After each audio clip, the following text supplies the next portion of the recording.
Hello guys, welcome to my new blog. કેમ છો બધા? જય શ્રી કૃષ્ણ બધાને. આઈ હોપ તમે બધા ખુશખુશાલ હશો. બાકી ઠાકર કરે ઠીક. જોઈ શકો છો તમે. જો આ બધું જો કે 2-4 દી સારું લાગે.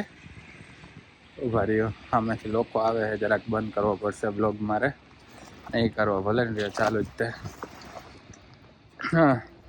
હા હે ને, જે સુંદર સુંદર લાગે છે તમને બધું, એ નવ દી એના જેવું જ હોય. એટલે જ ભગવાને હે ને 3 જાતની ઋતુ બનાવી હોય: શિયાળો, ઉનાળો અને ચોમાસું. કે એક ઋતુથી કંટાળી જાય ત્યાં બીજી આવી જાય, બીજીથી કંટાળી ત્યાં ત્રીજી આવી જાય, ત્રીજીથી કંટાળી ત્યાં પાછો શિયાળો આવી જાય. હા, આપણે છે બધું શિયાળો, ઉનાળો, ચોમાસું. અહીંયા આમ જોવા જઈએ તો શિયાળો અને ઉનાળો જ છે મેઇન. તો વરસાદ તો આખા વર્ષમાં ગમે ત્યારે આવી જાય. અત્યારે હમણાં ઘરેથી નીકળો ત્યારે હે ને લખેલું હતું કે એક્સપેક્ટેડ રેન ઇન નેક્સ્ટ અવર, એટલે આગાહી છે 1 કલાક પછી વરસાદની. 1 કલાક નહીં, એની પહેલાં જ વરસાદ થોડોક આવી ગયો. છાંટા પડે જ છે અત્યારે જો ભર શિયાળામાં. જોકે આજે તો થોડુંક પ્લસમાં છે ટેમ્પરેચર, એટલે ઠંડી થોડીક ઓછી છે. બાકી આને પહેલાંના બ્લોગમાં તમે જોયું જઈશ, ઠંડી બહુ હતી, પવન સારો એવો હતો. આજે તો પ્લસમાં છે 7-8 ડિગ્રી છે, એટલે વાંધો નથી એટલો બધો. જો વરસાદ, રોડ ભીના થઈ જ ગયા છે. એટલે અહીંયા વરસાદનું નક્કી ના હોય, શિયાળો અને ઉનાળાનું નક્કી હોય. આપણે ઇન્ડિયામાં શિયાળો, ઉનાળો અને ચોમાસું 3 અલગ ઋતુ છે. પણ જોકે અત્યારે બિનમોસમ વરસાદ તો આપણે ઇન્ડિયામાં ચાલુ થઈ જ ગયો છે. જોકે ક્રિસમસનું ડેકોરેશન ચાલુ થઈ ગયું છે, જોઈ શકો છો તમે. સાંજે વધારે દેખાય.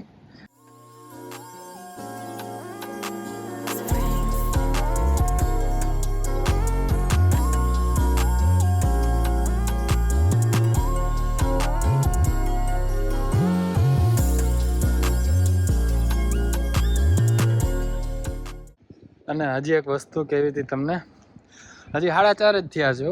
તમને લાગતું હોય છે કે 6-7 વાગી ગયા. જોકે આપણે તો હમણાં ઇન્ડિયામાં આવ્યો તો ત્યારે મને આમ થોડુંક થયું કે 6:30 વાગ્યામાં તો ન્યાય અંધારું થવા જ માંડે છે.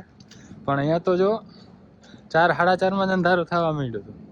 અને આજે તો બપોરે સૂર્ય હતો જોકે, પણ અત્યારે સૂર્ય આથમો હોય એવું દેખાણું નથી, કેમ કે વાદળાના લીધે સૂરજ તો દેખાણો જ નથી બપોર પછી તો. પણ તોય એમ 4-4:30 અંધારું થવા માંડે.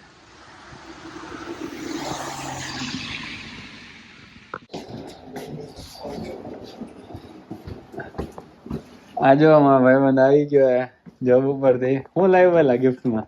કઈ ક્રિસમસ નું ગિફ્ટ મળ્યું છે? શું મળ્યું? બસ આ છે. દેખાય છે તો કે તો ખરી શું છે? શું તને દેખાતું નથી? આલા કઈ કંપની નું આપ્યું ગિફ્ટ તને? Lulu lemon. મોજા છોકરીઓને આપ્યા છે ને, બેગ છોકરીઓનું આપ્યું છે, બ્લેન્કેટ છોકરીઓનું આપ્યું છે. લુલુ લેમન નહીં, લુલુ લેમન છે. લુલુ લલ્લુ તું શેર કર. આરતી હાલે જો.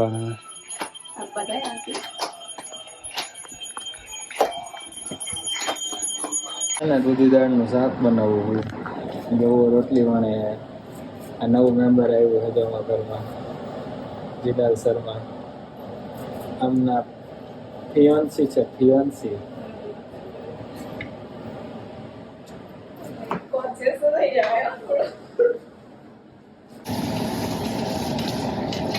હા લે થઈ ગયો ને રેડી માટી રોટલી વણવામાં. પેલા નહોતો શરૂઆતમાં બ્લોગ ઉતારતા ને તઈ નહોતો, તઈ નકશા કરતો હતો. તઈ શું કરતો? નકશા. હા, અત્યારે ગોળ બનાવવા માંડ્યો છે. ગોળ બનાવવા માંડ્યો. પ્રેક્ટિસ ભાઈ. કેનેડા હું ને હું બનાવી દઈએ. વાંધો નહીં, ખબર પડી. અત્યારે અમે કેમેરાની સામે નથી બોલી શકતા. બરાબર છે. હવે ભાષા કેવી થઈ ગઈ? અમે કેમેરાની સામે નથી બોલી શકતા. શુદ્ધ ભાષા થઈ ગઈ પાછી. હોય નહીં કાંઈ. ભાષા તમારી સાંભળી છે મેં. હા તો સારું. ગુજરાતી જ બોલીએ છે કે બીજું તો નથી બોલતા. બીજું તો હું હવે હિન્દી બોલો તો હમણાં વધારે મજા આવે બધા જોવા વાળાઓને. બીજા 10 નવા viewer આવે ને. નવા વ્યુઅર થાય પણ જૂના ને વધારે મજા આવે. હિન્દી બોલવાનું રાખે. અરે હિન્દી આપણું ગુજરાતી વાળાને તો હિન્દી ના બોલાય, તમને ખબર તો છે. ઈ જ કહું છું, જો હિન્દી બોલવાનું ચાલુ કરીશ ને તો મારા કરતા દિવલો વધારે ફેમસ થઈ જાય હિન્દી બોલવા માંડશે ને તો. હું નહીં તોય થઈ જ જાય. હું તો આ નહીં કરતા, કામમાં નહીં આવતા ઓવર એટલે છે કોઈ. તારે પણ બ્લોગ ચાલુ થાય એટલે કઈક ને કઈક હાથ ધોવા માંડવાનું, કઈક ને કઈક કરવા માંડવાનું. એટલે આપને એમ લાગે જો કે જો જો કામ કરે. ચમચો હલવો હલાવવા માંડ્યો એટલે એમ લાગે કામ કરે. હલાવી રહ્યો છે રવિ. હા હજી હમણાં જ હલાવ્યો મેં ચમચો એમાં. સિટીમાં આવે ને ઉપર પેલું નાખીને. આને સિટીમાં સીટી નહીં મારવાની, પાણી થોડુંક ઉડાડવાનું એટલે થઈ ગયું શાક હમણાં. એમ તો થઈ જ ગયું છે. તો દિવ્ય હતા લેવાનો. દિવ્યેશ ને તો લેવાનું જ હોય ને. મિત્ર નહીં લેવાનો. મારો મિત્ર આવે છે. કોઈ આપણી કોઈ સિગ્નેચર અમારી સિગ્નેચર બોલ છે. હવે ફોલો વાટનો બધા હવે તારા જો બીજાને મને કે છે થોડું આમ સેટલ થઈ જાય ને, થોડું આમ કમ્ફર્ટેબલ થઈ જાય તો પેલો ડીશ. થઈ જાય ને પછી આપણે ધંધો બંધ શું જોબ બંધ કરી દઈએ એટલે તારે રોટલી લે છે.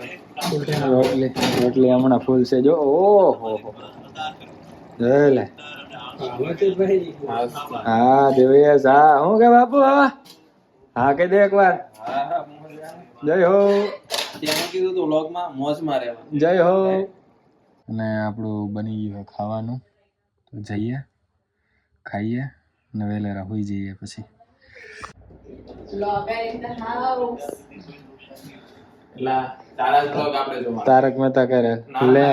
જોવાના. વાહ. જેનો તારો vlog જોવો. મારે તો બરાબર.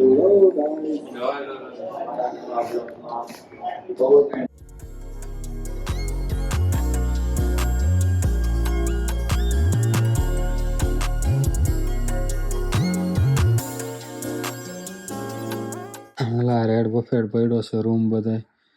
દિવલો જો આ બધું સેટ કરીને પછી હુઈ જાય વેલેરા. આજે કેટલા વાગ્યા દિવલા? 10 ને 6. 10 ને 6 સાચે? મને એમ કે 9 સાડા 9 થયા છે હજી. હવે ભાઈ તું ઇન્ડિયામાં નહીં હો, કેનેડામાં આવી ગયો. કેનેડામાં આવી ગયો પણ તોય એમ કેનેડામાં તો કહેતા 6 વાગ્યામાં તો અંધારું થઈ ગયું હતું. અહીંયા ત્યાં ન થાય કઈ 6 વાગ્યામાં. અહીંયા કેટલા 5 વાગ્યામાં થઈ જાય છે? હા 4:30 માં. હા હા અહીંયા 5 વાગ્યામાં થઈ જાય. સાચી વાત છે. હાલ આ બધું સેટ કરીને વેલેરા હોઈ જાય. હેલા સાચે. હેલો ગાઈઝ, વાગ્યા છે સવારના 10 અને થોડી થોડી ઠંડી છે. હમણાં 1 કલાક પછી સ્નો બતાવે છે, પણ અત્યારથી થોડો થોડો ઝાખો ઝાખો પડવા માંડ્યો હોય. તમને દેખાતો હોય તો જરાક જરાક જવા પડે. જાઉં હું જીમ, રસ્તામાં દેવલાને મૂકતો જાઉં જોબે અને આવી ફટાફટ પાછા. અને આ બ્લોગને હવે અહીંયા પૂરો કરી મળીએ નેક્સ્ટ બ્લોગમાં. ત્યાં સુધી જય શ્રી કૃષ્ણ. અને જો ઇન્સ્ટાગ્રામમાં મને ફોલો ના કરતા હોય તો નીચે ડિસ્ક્રિપ્શનમાં લિંક આપેલી છે, ત્યાં જઈને ફોલો કરી દેજો. એવી ક્વેશ્ચન હોય, કાંઈ પૂછવું હોય, કાંઈ સજેશન હોય તમારું, મને સ્વાગત છે સજેશનનું, તો ફોલો કરી દેજો. મળીએ નેક્સ્ટ બ્લોગમાં. જય શ્રી કૃષ્ણ.